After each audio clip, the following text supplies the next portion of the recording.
ना कल क्या क्या पढ़ा दिया था मैंने, कोई बताएगा मुझे? सर कैथोड रे एक्सपेरिमेंट तक आए थे। कैथोड रे एक्सपेरिमेंट तक किए थे? चलो ठीक है।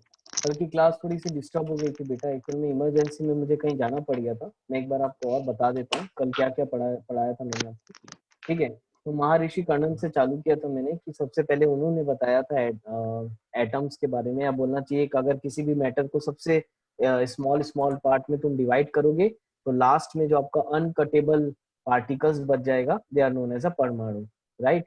उसके बाद फर्दर मोर रिसर्च होते गई। उसके बाद आपको कौन से साइंटिस्ट का नाम लिखवाया था मैंने? डेमोक्रेटिस। डेमोक्रेटिस ने सबसे पहले एटम वर्ड बताया था, राइट। ये जो सबसे स्मॉलेस्ट पार्टिकल होगा उसको हम क्या बोलेंगे? एटम बोलेंगे। ठीक है, अब डेमोक्रेटिस के बाद फेडरिच ने एक्सपेरिमेंट किया था इलेक्ट्रोलिसिस। अब इलेक्ट्रोलिसिस ऑफ वेरियस कंपाउंड्स जो मैंने आपको बताया था, बोला ये जो मेटल का। अच्छा, इलेक्ट्रोलिसिस आपको याद है क्लास 8 में पढ़ा था आपने? किसी भी सॉल्यूशन यस के सर। जब तुम किसी भी सॉल्यूशन में जब तुम इलेक्ट्रिक करंट पास करोगे, तो इलेक्ट्रिक करंट हम जैसे ही पास करते हैं किसी सॉल्यूशन में तो आयंस रिलीज होना स्टार्ट होते हैं, राइट। और वो आयंस क्या होता है? वो आयंस इलेक्ट्रोड्स में जमना स्टार्ट हो जाता है, ठीक है। कैथोड में, एनोड में, तो वो इलेक्ट्रोड्स में आयंस कलेक्ट होना चालू हो जाते हैं। तो वहां से आयंस का कंसेप्ट, एक्चुअल में ये जो आयंस भी होता है वो एक तरीके का चार्ज ही है बोलना चाहिए, ठीक है। नेगेटिव चार्ज, पॉजिटिव चार्ज जो आयंस होते हैं। तो वहां से जो फेडरर ने एक्सपेरिमेंट किया था इलेक्ट्रोलिसिस के थ्रू, और जो एबोनाइट रॉड वगैरह से वहां पर उन्होंने रब करके देखा था सिल्क क्लॉथ को, तो वहां पर एक फैक्ट प्रूव हो गया था कि कोई भी पार्टिकल में एक चार्ज, यानी किसी भी मैटर में एक चार्ज्ड पार्टिकल होता है। ठीक है, ये फेडरे के एक्सपेरिमेंट से कंफर्म हो गया कि किसी भी मैटर में हमारे एक चार्ज्ड पार्टिकल्स होते हैं। अब उसके बाद आगे फिर रिसर्च हुई ये चार्ज्ड पार्टिकल के बेसिस पे। तो फिर बेटा बहुत सारे साइंटिस्ट अगर आप बुक में पढ़ोगे, जैसे विलियम क्रूक्स हैं, तो विलियम क्रूक्स ने पहली बार डिस्चार्ज ट्यूब में इलेक्ट्रिसिटी पास करा के देखी थी। तो फिलहाल हम जे जे थॉमसन से स्टार्ट करते हैं। तो जे जे थॉमसन ने फिर क्या किया कि एक डिस्चार्ज ट्यूब लिया, ठीक है। एक मिनट, मैं पहले यहाँ आ जाता हूँ, ठीक है। तो ये डायग्राम विजिबल है सबको? डायग्राम विजिबल है? Yes sir.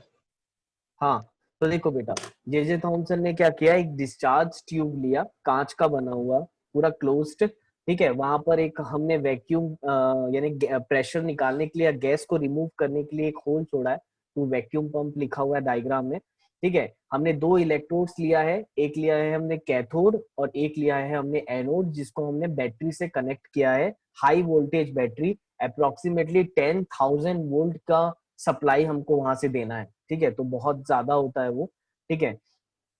तो जैसे अब देखो इसके अंदर ना, डिस्चार्ज ट्यूब के अंदर गैस लिया उन्होंने, हाइड्रोजन गैस। आप कोई भी गैस ले सकते हो, क्योंकि हाइड्रोजन गैस से ही एक्सपेरिमेंट परफॉर्म हुआ है, तो हम हाइड्रोजन गैस से के ही बेसिस पे पढ़ते हैं। तो जैसे ही जे जे थॉमसन ने हाई वोल्टेज करंट पास कराया थ्रू दिस इलेक्ट्रोड्स, कैथोड और एनोड से, ठीक है। अब देखो तीन कंडीशन पे इन्होंने किया है, ठीक है। यानी कि जो जब ये एक्सपेरिमेंट कंडक्ट कराया है तो उसमें एटमॉस्फेरिक प्रेशर, यानी कि इस डिस्चार्ज ट्यूब के अंदर जो प्रेशर है वो तीन स्टेप में देखा। सबसे पहले इन्होंने डिस्चार्ज ट्यूब में ये वैक्यूम पंप के थ्रू प्रेशर मेंटेन किया 1 एटीएम। 1 एटीएम का 1 मतलब 1 एटमॉस्फेरिक मेजर, ठीक है। जब हमने हाई वोल्टेज करंट को सप्लाई किया और 1 एटीएम का प्रेशर मेंटेन किया इस डिस्चार्ज ट्यूब के अंदर में, तो वहां पर हमको कोई भी इफेक्ट नजर नहीं आया। यानी कि कैथोड से एनोड की तरफ जाती हुई कोई भी रेज हमको नजर नहीं आई एट 1 एटीएम। तो उन्होंने क्या किया, उसके बाद उन्होंने प्रेशर को और कम किया। वोल्टेज तो सेम है अपना 10,000 वोल्ट, प्रेशर को और कम किया। अब उन्होंने सेकेंड टाइम प्रेशर कर दिया 10 to the power - 2 ATM. Pressure को कम हम कैसे करेंगे? थ्रू वैक्यूम, ठीक है। वैक्यूम पंप से उसमें से गैस रिमूव करते हैं तो वहां से फिर प्रेशर कम हो जाता है, राइट। तो प्रेशर को हमने मेंटेन किया 10 to the power - 2 एटीएम। और जैसे ही प्रेशर को 10 to the power - 2 एटीएम उन्होंने किया, उनको क्या दिखा कि एक ग्रीन कलर की रे, एक ग्रीन कलर की जो रे है वो कैथोड से एनोड तक उनको नजर आता हुआ दिखा। ये मैं आपको वीडियो भी दिखाऊंगा, ग्रीनिश कलर की रे उनको कैथोड से पास होते हुए दिखी, कैथोड टुवर्ड्स एनोड। आ रहा है समझ में? Now this ray is known as a cathode ray. इसको कैथोड रे बोला गया। अब इसको कैथोड रे क्यों बोला गया? क्योंकि ये कैथोड से निकल के एनोड की तरफ जा रही थी, ठीक है। This is known as a cathode ray. अब उन्होंने ये फर्दर एक्सपेरिमेंट और कंटिन्यू किया। थर्ड कंडीशन पे इन्होंने 10 टू द पावर -4 एटीएम पे चेक किया। 10 टू द पावर -4 एटीएम, यानी कि प्रेशर को और कम किया। अब देखो जैसी प्रेशर को और कम किया, हाँ सीन इन 9th क्लास, हाँ बसंत मैंने 9th क्लास में इसका वीडियो दिखाया था, मैं एक बार और दिखाऊंगा ताकि आपको, अभी क्या है हम थोड़ा डिटेल में पढ़ेंगे ना तो तुमको और अच्छे से समझ में आएगा। अब देखो थर्ड कंडीशन में बेटा उन्होंने प्रेशर को और कम कर दिया। कितना कर दिया? 10 टू द पावर -4 एटीएम कर दिया। अब जैसे ही प्रेशर को और कम किए तो ये जो लाइट दिख रही थी ग्रीन कलर की, ये सडनली तुम्हारी इनविजिबल हो गई, ये दिखना बंद हो गई, ठीक है। तो अब दिखना बंद हो गई तो क्या हम ये सोचे क्या कि रे पास नहीं हो रही है? नहीं, ऐसा बिल्कुल नहीं। अब देखो जैसे ही प्रेशर कम किया है ना, 10 टू दी पावर -4 एटीएम का प्रेशर मेंटेन किया, इन्होंने क्या किया कि ये जो एनोड था, इस एनोड को परफोरेटेड एनोड यूज किया। पहले एनोड प्लेट हम सॉलिड यूज कर रहे थे, अब एनोड प्लेट हम परफोरेटेड यूज करेंगे। What do you mean by sir वो क्या होता है? परफोरेटेड? हाँ बता ही रहा था। परफोरेटेड का मतलब होता है कि जिसमें गैप रहेंगे। देखो ये होता है सॉलिड पूरा, यहाँ पर ना परफोरेटेड का मतलब देखो यहाँ स्मॉल स्मॉल गैप्स दिख रहे हैं आपको, ठीक है, तो इसको बोलेंगे परफोरेटेड एनोड। तो अब जैसे ही 10 टू द पावर -4 एटीएम का प्रेशर किया, क्योंकि अब हमको यहाँ रे नजर नहीं आ रही है, हमने यहाँ पर परफोरेटेड एनोड यूज किया, ठीक है। और यहाँ पर जो आपको एक येलोइश कलर का आपको कोटिंग दिख रहा है, ये जिंक सल्फाइड की कोटिंग है। किसकी कोटिंग है? Zinc sulphide. अब जिसको ना बेटा फोटो फॉरेसेंट बोलते हैं, फोटो फॉरेसेंट, या फिर आप सिंपली बोल सकते हो फ्लोरोसेंट कोटिंग, ठीक है। फोटो फ्लोरोसेंट या तो फ्लोरोसेंट कोटिंग। अब ये याद रखना, जो फ्लोरोसेंट कोटिंग होती है ये जिंक सल्फाइड से हम करते हैं। ये कोटिंग एक्चुअली करती क्या है? ये कोटिंग हमको हेल्प करेगी। अब देखो यहाँ पर 10 टू दी पावर -4 एटीएम हमने जैसे किए, यहाँ से रे नहीं दिख रही थी, लेकिन आप जैसे ही टेम्परेचर ये करंट पास करना स्टार्ट करोगे परफोरेटेड एनोड से, यहाँ पर हमको इस स्क्रीन में, अब क्योंकि ये फ्लोरोसेंट कोटिंग है तो इस स्क्रीन में आपको एक ग्रीन कलर की रे नजर आने लग जाएगी। रे यानी एक इल्यूजन, ग्रीन कलर का आपको एक इल्यूजन दिखेगा, यानी ऐसा लगेगा कि कुछ ग्रीन कलर का आपको स्ट्राइक हो रहा है। यानी जैसे होता है ना ग्रीन कलर का बन बुझ, जैसे अब मान के चलो कोई आपके बल्ब है, एक साइड दीवार में एक बल्ब है और आप दूसरे साइड में खड़े हो और वो बन बुझ हो रहा है तो आपको लाइट दिखती है ना, तो उस टाइप से हमको यहाँ पर ये परफोरेटेड बोलता हूँ, फ्लोरोसेंट स्क्रीन में आपको एक ग्रीन कलर की शाइनिंग बार बार दिखेगी, ठीक है। तो वहां से ये प्रूव हुआ कि 10 टू द पावर -4 एटीएम में भी वो जो रे है कैथोड से लेकर एनोड की तरफ वो ट्रांसफर हो रही है।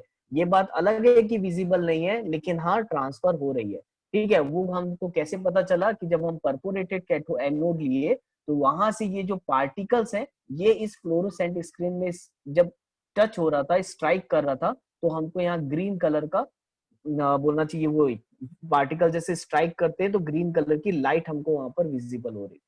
और सेम बेटा यही फिनोमिना ना हमारे टेलीविजन में यूज होता है। जो टीवी हम देखते हैं ना, सेम यही फिनोमिना यूज होता है। वहां पर एक को फ्लोरोसेंट स्क्रीन में पिक्चर आप ट्यूब्स। स्ट्राइक किया जाता है जो कि आपको डिस्प्ले सामने टीवी का दिखता है।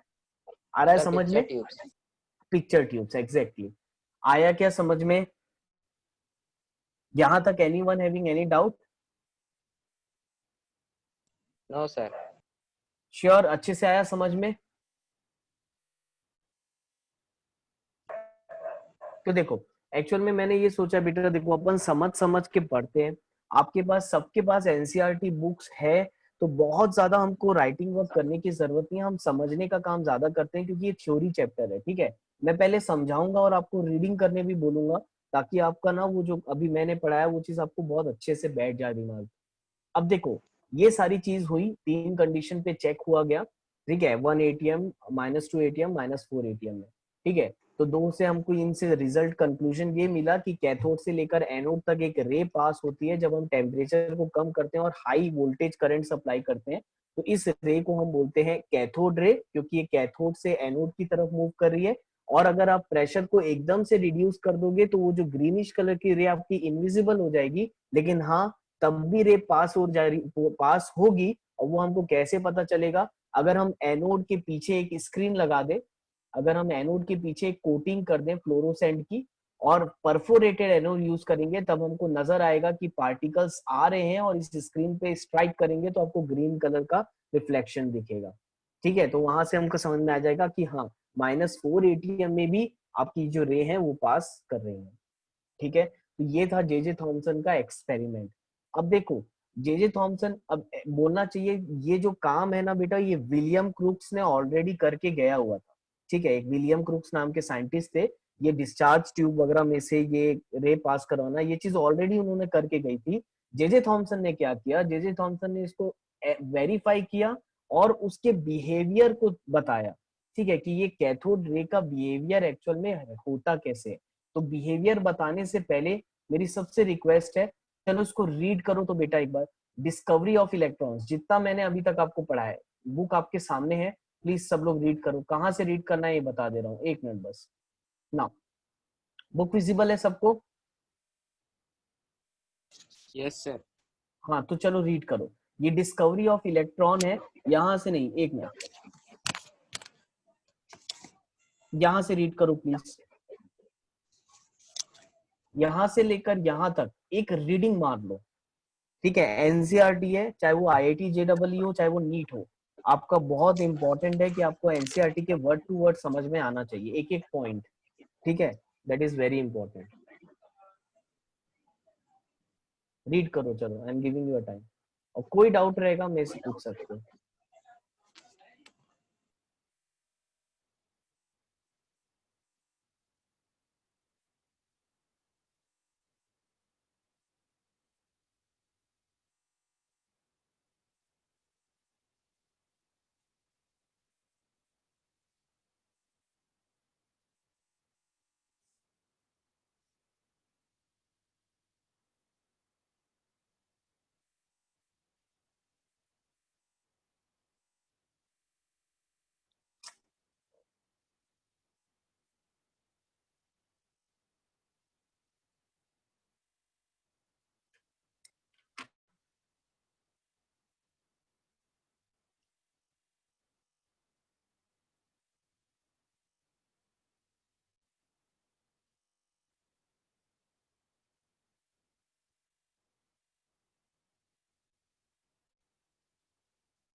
रीड कर लो तो डन बोलना, हाँ।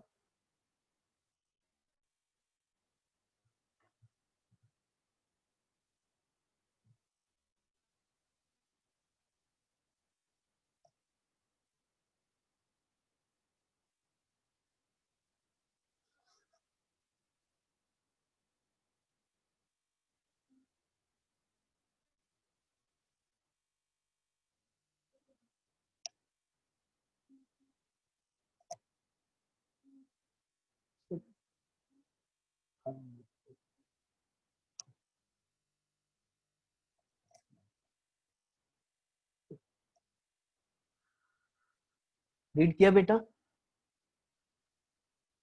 Yes sir. सर इवैक्यूएशन क्या होता है? इवैक्यूएट का मतलब निकालना, बस गैसेस को निकालना, यानी गैसेस को इवैक्यूएट करना।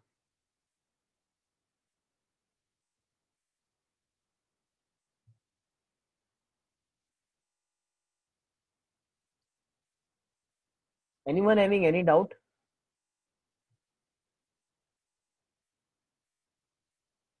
No sir. Girls, no sir.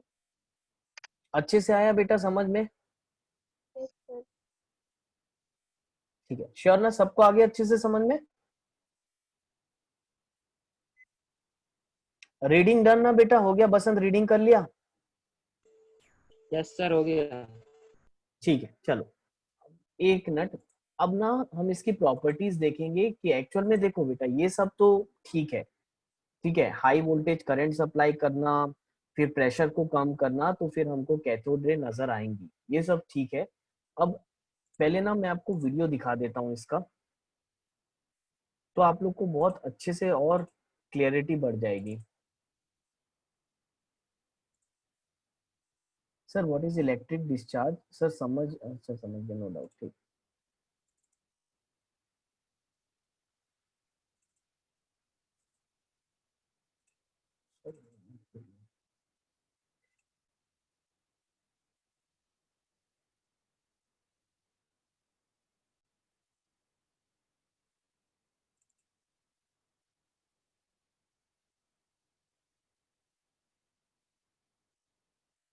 Now see, यहाँ से आपको समझ में आएगा ये कैथोड रे एक्सपेरिमेंट क्या है, डिस्चार्ज ट्यूब क्या है। अच्छा पहले ये बताओ, आपको विजिबल है, दिख रहा है? Yes yes sir. सर। अब देखो बेटा, ये जो कांच का ट्यूब आपको दिख रहा है ना, ये कांच का ट्यूब एक्चुअल में ये है आपका डिस्चार्ज ट्यूब, ठीक है। इसको हमने हाई यस वोल्टेज की बैटरी से कनेक्ट किया है और उसमें प्रेशर हमने मेंटेन करा है 10⁻⁻² atm। चेक करना अभी। अब जैसी सर्किट ऑन करेंगे आपको कैथोड रे, अच्छा यहाँ पर ना एक पीस ऑफ पेपर टाइप का दिख रहा होगा आपको। ये पेपर हमने क्यों लगाया है, ताकि हमको जो वो रे है, ग्रीन कलर की रे जो जाती है कैथोड से एनोड की तरफ, वो अच्छे से विजिबल हो सके, अच्छे से दिख सके।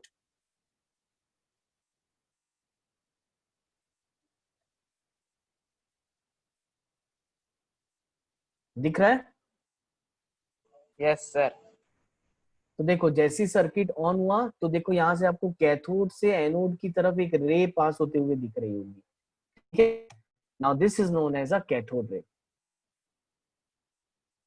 अब याद रखना, इसकी प्रॉपर्टीज हम पढ़ेंगे, कैथोड रे की प्रॉपर्टीज। और कैथोड रे की प्रॉपर्टीज हम कैसे कैसे पढ़ते हैं, आप नाइन्थ में बड़ी बेसिक सी प्रॉपर्टी पढ़े थे कि जब हम उसके सामने कोई इलेक्ट्रिक फील्ड आएंगे।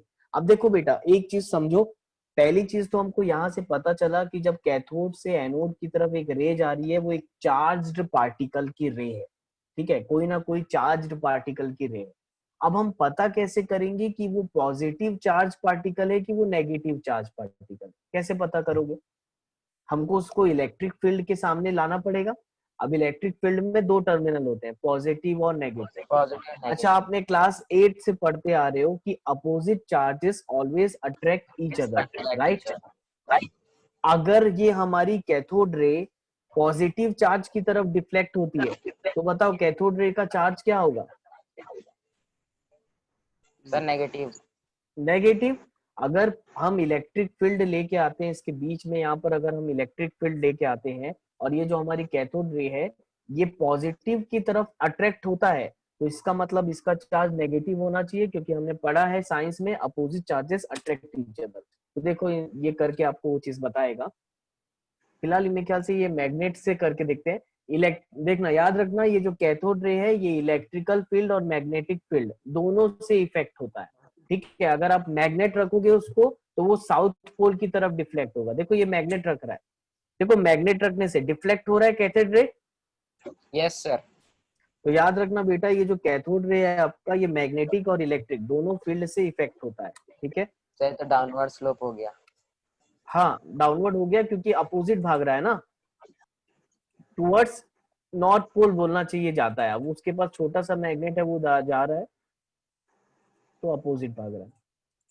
यहाँ से तुमको और अच्छे से इस वीडियो से समझ में आ जाएगा। अब देखो ये एक मॉड्यूल बनाया है उन्होंने, इससे आपको और अच्छे से चीजें की ना क्लियरिटी हो जाएगी, ठीक है। देखो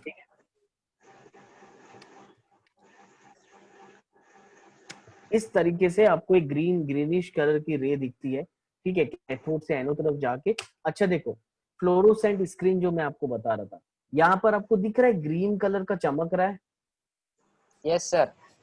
तो डेट इज एक्चुअल में फ्लोरोसेंट स्क्रीन, ठीक है। ये क्या होता है कि हम एक जिंक सल्फाइड की ना कोटिंग कर देते हैं ग्लास में, तो उससे क्या होता है कि ये जो रे जब उसमें स्ट्राइक करती है ना, तो आपको चमकती है वहां पर, तो हमको साफ साफ नजर आता है कि हाँ यहाँ से यहाँ तक एक रे आपकी पास हो रही है। अच्छा बेटा देखो, now this is very important. हाँ एक मिनट रुको बस। अब देखो एक बहुत इंपॉर्टेंट फिजिक्स का इसमें एक फंडा है। अब हम इसकी कैरेक्टरिस्टिक्स पढ़ेंगे, व्हाट आर द कैरेक्टरिस्टिक्स या what are the properties of this cathode ray.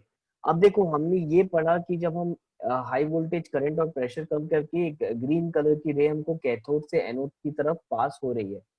अब उसकी फर्स्ट प्रॉपर्टी जानने के लिए हमने क्या किया, हमने यहाँ पर एक ऑब्जेक्ट पुट कर दिया है। देखो यहाँ पर हमने ना यहाँ पर एक ऑब्जेक्ट रखा हुआ है, it can be any object. यहाँ पर आपको दिख रहा होगा, ये दिख रहा है ये ऑब्जेक्ट। Yes sir. तो हमने क्या किया, लाइट की पाथ में ना एक ऑब्जेक्ट रख दिया। अब आपने फिजिक्स में पढ़ा है कि अगर किसी भी ऑब्जेक्ट की हमको शेडो नजर आएगी तो वो कब नजर आएगी, अगर हमको किसी भी ऑब्जेक्ट की शेडो दिखती है तो वो कब दिखती है, जब लाइट एक स्ट्रेट लाइन पाथ में उसको टकराती है, राइट और नॉट। अगर किसी भी ऑब्जेक्ट का हमको शेडो देखना है तो ये याद रखना, अगर नहीं भी मालूम होगा तो ये याद रखो, अगर हमको किसी भी ऑब्जेक्ट की बेटा शेडो देखना है ना तो उस ऑब्जेक्ट में एक लाइट को स्ट्रेट लाइन पाथ से उस ऑब्जेक्ट को स्ट्राइक करना पड़ेगा। अगर इस yes straight sir. Line path में अगर उस ऑब्जेक्ट पे लाइट पड़ रही है तो उस ऑब्जेक्ट के जस्ट पीछे उसकी शेडो बनती आपको नजर आएगी। आया यस समझ सर में। दिख रही। अगर हाँ इसमें दिख रही है, मैं आपको प्रैक्टिकल एग्जांपल भी दे देता हूँ। अगर आपके सामने कभी देखे होगे, आप शादी में गए होगे या आप कभी सन के सामने ऐसा देखे होगे कि आपके सामने में अगर कोई लाइट पड़ती है तो शेडो आपकी पीछे की तरफ बनना स्टार्ट हो जाती है। लेकिन वहीं अगर लाइट चारों तरफ से आपकी तरफ पड़ेगी तो आपकी शेडो नहीं बनेगी। आया कि नहीं आया समझ में। तो याद यस रखना सर। बेटा, अगर ऑब्जेक्ट का शेडो बनना है ना तो हमको एक लाइट रे चाहिए which must be the straight line. तो हमको यहां से पता चला कि जो कैथोड रे होगी तुम्हारी, इट मस्ट बी द, वो कौन सा पाथ फॉलो करेगी, straight. Straight line path follow करेगी। कैसे पता चला, क्योंकि हमने एक ऑब्जेक्ट को रखा और उस ऑब्जेक्ट का शेडो जस्ट हमको उसके बिहाइंड में उसका शेडो नजर आया। तो शेडो नजर आने से हमने ये सब, देखो ये जितनी भी प्रॉपर्टीज बता रहा हूँ ये किन्होंने बताया, ये प्रॉपर्टीज को हमको जे थॉमसन ने। ठीक है, पूरी रिसर्च जो कैथोड रे पे की गई है वो जे थॉमसन के थ्रू की गई है, तो ये याद रखना। तो क्योंकि ये ऑब्जेक्ट की शेडो जस्ट हमको इसके बिहाइंड में मिल रही है तो हमको ये पता चला कि this cathode ray must travel in a straight line path. Anyone having any doubt. तो सर तो ये पहला प्रॉपर्टी, देखो इसको ऐसे ही याद रखना, रट्टा नहीं माना। शेडो नजर आया तो उससे ये पता चला it travel in a straight line path. अब देखो सेकेंड प्रॉपर्टी, एक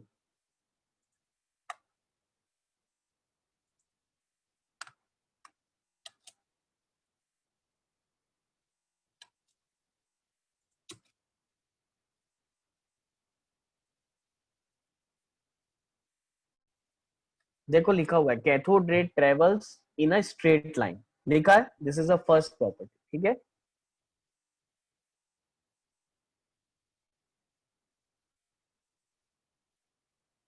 नाउ सेकेंड प्रॉपर्टी बता रहा है cathode ray consist of a negatively charged particles.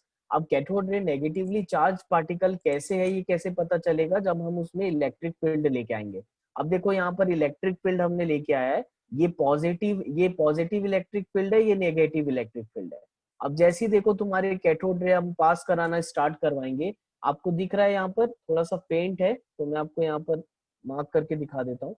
तो देखो जैसे ही हमने कैथोड रे को पास कराया तो हमको ये देखो पॉजिटिव टर्मिनल की तरफ डिफ्लेक्ट होते नजर आ रही है। आ रहा है नजर आपको, बहुत ही फेंट है, देखो यहां से यहाँ दिख रहा होगा आपको, दिख रहा है ये विजिबल है। Yes sir. यस सर तो बताओ कैथोड रे कौन सी टर्मिनल की तरफ अट्रैक्ट हो रही है, पॉजिटिव टर्मिनल की तरफ पॉजिटिव। अट्रैक्ट हो रही है। और हमको मालूम है opposite charges attract each other. तो अगर ये कैथोड रे पॉजिटिव टर्मिनल की तरफ अट्रैक्ट हो रही है तो इसका चार्ज कैसा होना चाहिए? नेगेटिव। नेगेटिव। तो हमको यहां से पता चला कि cathode ray consist of a negatively charged particles. ठीक है, तो this must be the second property जो हमको कैथोड रे के बारे में पता चली। नेक्स्ट,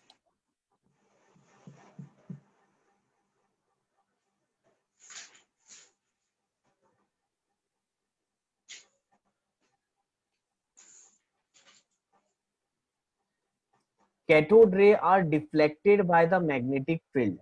अब देखो, कैथोड रे मैग्नेटिक फील्ड के प्रेजेंस में डिफ्लेक्ट होती है। डिफ्लेक्शन का मतलब होता है बेटा इस टाइप से, डिफ्लेक्ट होना, अपने पाथ को छोड़ देना, इसको बोलते हैं डिफ्लेक्शन, या इसको बोलेंगे डिफ्लेक्शन। ठीक है, अपने पाथ को छोड़ देना या डिफ्लेक्ट होना। तो देखो, अगर हम कैथोड रे के पास मैग्नेटिक फील्ड लाएंगे तो it will attract towards north pole, जैसे मैंने आपको बताया था। ठीक है, अगर नॉर्थ पोल मैग्नेट का रखोगे तो वो अट्रैक्ट करेगा, साउथ पोल रखोगे तो वो डिफ्लेक्ट करेगा। आया क्या समझ में?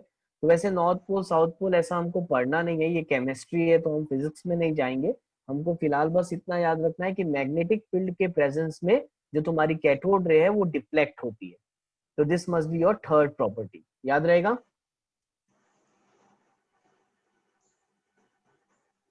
Now cathode ray produce x-rays. अब बेटा ये आप लोग क्लास 12th में पढ़ोगे तो इसको मैं अभी नहीं बताऊंगा, तो ये याद रखना कि ये एक इसकी प्रॉपर्टी है, वन ऑफ द प्रॉपर्टी है कि कैथोड रे एक्सरे भी प्रोड्यूस करता है। आपका एक्सरे क्या होता है? It is a radiations. ठीक है, रे का मतलब, एक्स रे का मतलब एक्स रेडिएशंस रिलीज करती है। अगेन आप फिजिक्स में भी ये चीज पढ़ोगे और केमिस्ट्री में 12th क्लास में थोड़ा बहुत पढ़ोगे, बाकी इसके रेडिएशन रेस के बारे में आप फिजिक्स में पढ़ते हो। ठीक है, नाउ नेक्स्ट प्रॉपर्टी देखो, fifth property I think so, ये cathode ray travel with a high speed almost equal to the speed of light and hence possesses kinetic energy. अब देखो बेटा, ये बहुत इंपॉर्टेंट प्रॉपर्टी है और इसको प्रूफ करने के लिए हम क्या करेंगे, स्पिनिंग व्हील रखेंगे। देखो यहाँ पर नजर आएगा आपको। अब नाउ देखो, this is very very important. अच्छा, अब आप एक चीज बताओ, अगर कोई भी रे या कोई भी पार्टिकल के अंदर काइनेटिक एनर्जी है, ये हम कैसे पता लगाएंगे? अगर वो किसी चीज को स्ट्राइक करे और अगर वो रोटेट कर दे। अच्छा, इसके पहले मैं थोड़ा सा और बेसिक में जाना चाहूंगा तुमको समझाने के लिए। देखो, जब कभी तुम विंड मिल को देखे हो, विंड मिल, यस सर। अब बताओ बेटा, विंड मिल कब रोटेट होता है?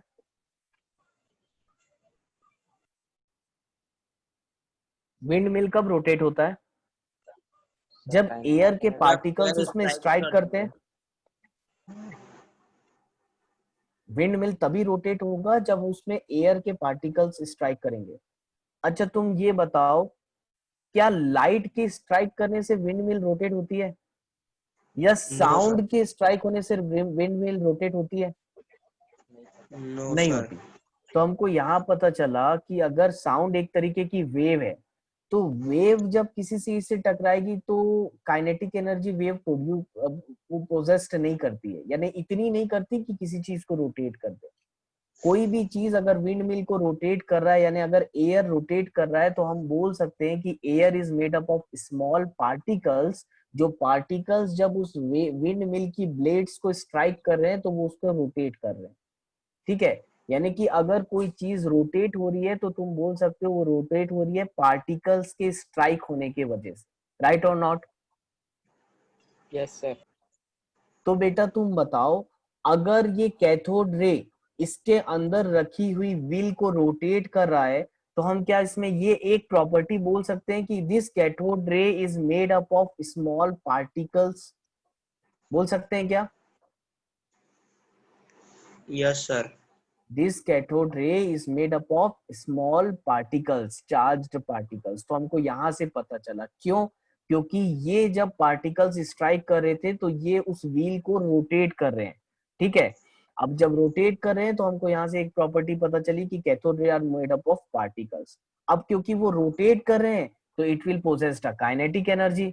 एक जगह से दूसरे जगह मूव कर रही है, जैसे कि हवा एक जगह से दूसरी जगह चलती है तो it possesses a kinetic energy. The word kinetic energy का मतलब मैंने आपको समझाया था, 9th में भी समझाया है, 10th में भी समझाया है। What do you mean by kinetic energy? अगर कोई भी ऑब्जेक्ट मोशन में है, मोशन। मूव कर रहा है, तो उसके पास एक एनर्जी होती है जिसको हम काइनेटिक एनर्जी बोलते हैं। आया समझ में? कोई भी ऑब्जेक्ट अगर मोशन में है तो उसके पास 100% एक एनर्जी होगी जिसको काइनेटिक एनर्जी बोलते हैं। तो कैथोड रे क्योंकि इस व्हील को रोटेट कर रही है, यानी कि वो मोशन में है और व्हील को रोटेट कर रही है, इसका मतलब उसके पास काइनेटिक एनर्जी है। Anyone having any doubt? No तो सर। ये भी प्रॉपर्टी आई आपको समझ में?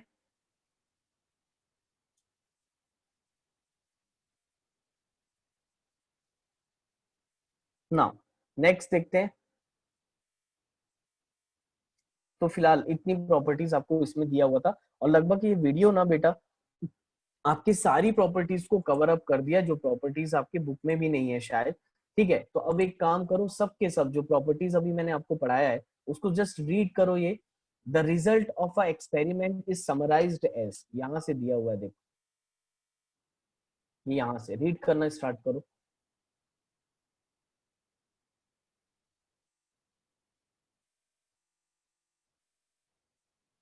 रीड करो सबके सब, यहां से यहां तक पूरा पूरा रीड करना। अगर कोई थोड़ा सा भी डाउट है, 1% का भी अगर आपको कोई डाउट होगा, यू कैन आस्क, पूछो मुझसे।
रीड कर लोगे तो डन बोलना मुझे, हाँ।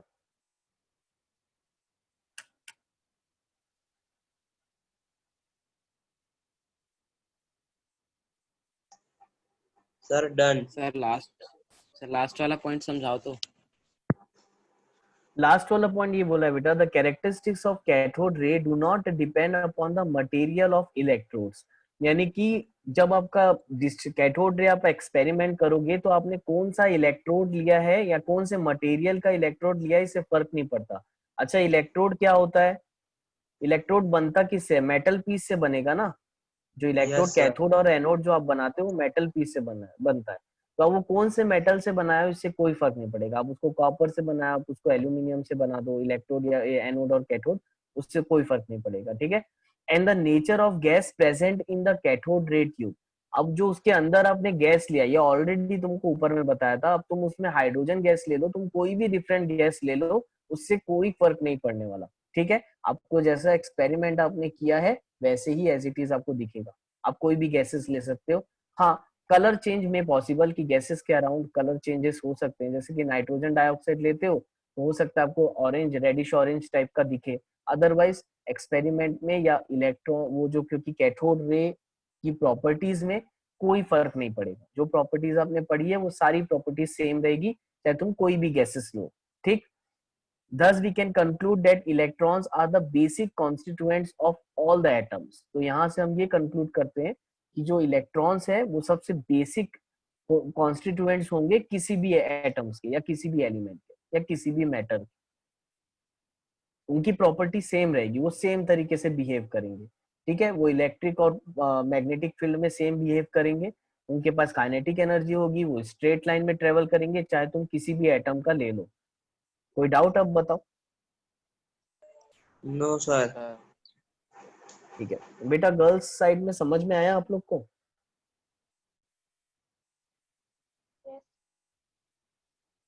Anyone having any doubt? No sir. ठीक है, श्योर ना, अच्छे से आगे समझ में? सबको मैसेज में बताओ मुझे, गर्ल्स में सर आ गया समझ। आ गया, ठीक है। तो अब देखो हमको इसको लिखना है। अब देखो इतना इतना नहीं लिखेंगे बेटा, बुक ऑलरेडी तुम्हारे पास है, ठीक है। तो तुम बताओ, मैं नोट्स आपको इसके दूं, थियोरेटिकल नोट्स लिखना चाहोगे कि ये कर लोगे बुक से? सर आप सेंड कर दो ना नोट्स। सर सेंड कर दो। नोट्स लिख लोगे? अच्छा अपन ना वैसे ही करते हैं, देखो 40 मिनट्स की क्लास है ना, तो मैं एक काम करता हूँ, नोट्स आपको मैं सेंड कर दूंगा, अपन पढ़ते जाते हैं एनसीईआरटी के थ्रू, ठीक है। वो चल यस जाएगा, सर। इससे टाइम बचेगा और मुझे एक्सप्लेनेशन के लिए भी ज्यादा टाइम मिलेगा, और न्यूमेरिकल्स सर वगैरह में हाँ, अपन ज्यादा टाइम दे पाएंगे। तो चलो अपन ना कल से वैसे ही करेंगे। फिलहाल बताओ, यहाँ तक किसी को कोई doubt? No sir. No sir. ठीक है। अब देखो बेटा, इसके बाद एक बहुत ही इंपॉर्टेंट टर्म आया। देखो अब जे थॉमसन ने अपना वर्क कर दिया। जे थॉमसन ने बता दिया कि अच्छा, ये इलेक्ट्रॉन नाम किसने दिया है? जे स्टोनी। थॉमसन। स्टोनी नाम का एक साइंटिस्ट था जिन्होंने इसको इलेक्ट्रॉन नाम दिया है, ठीक है। तो ये याद रखना। जे थॉमसन ने बस कैथोड रे वगैरह से ये सब प्रूव किया था। मेरे ख्याल से ये मोनोट्रॉन करके ऐसा कुछ नाम दिया था जे थॉमसन ने, उसको बाद में स्टोनी करके एक साइंटिस्ट है जिन्होंने इलेक्ट्रॉन नाम दिया था, ठीक है। तो यहाँ तक अच्छे से आप लोग याद रखना। अब देखो एक बार हमको इलेक्ट्रॉन की डिस्कवरी पता चल गई ना, अच्छा देखो क्लास खत्म हो जाएगी तो अपन यहीं से कल फिर से स्टार्ट करेंगे, मैं आपको नोट्स भेज दूंगा, तो इसके बाद ज्वाइन मत करना, अपन इसके बाद कल कंटिन्यू करेंगे, ठीक है। और नोट्स जो भी रहेगा मैं आपको बता दूंगा कि आपको नोट्स कैसे बनाने हैं, तो आप लोग उसी के हिसाब से नोट्स बनाना, और लिखना फ्रॉड मत करना। पता चला आप सब लोग वैसे ही व्हाट्सएप में रख रहे हो, कॉपी में लिख लेना सर हम ईमानदारी से, अगर मैं भेजूंगा तो, ठीक है। सर इतना सेंड कर ऑनेस्टी देंगे रखना, नोट्स। आप लोग 11th में हो, 9 10th वाले ऐसा नहीं करते हैं, तो आप लोग प्लीज ध्यान देना उस चीज का। नाउ नेक्स्ट है तुम्हारा charge to mass ratio of electron. चलो बेटा इसको ना अपन यहाँ से कल से कंटिन्यू करेंगे, फिलहाल जितना पढ़ाया हूँ एक बार आप लोग रीड करके आओगे कल, ठीक। दोनों एक्सपेरिमेंट बहुत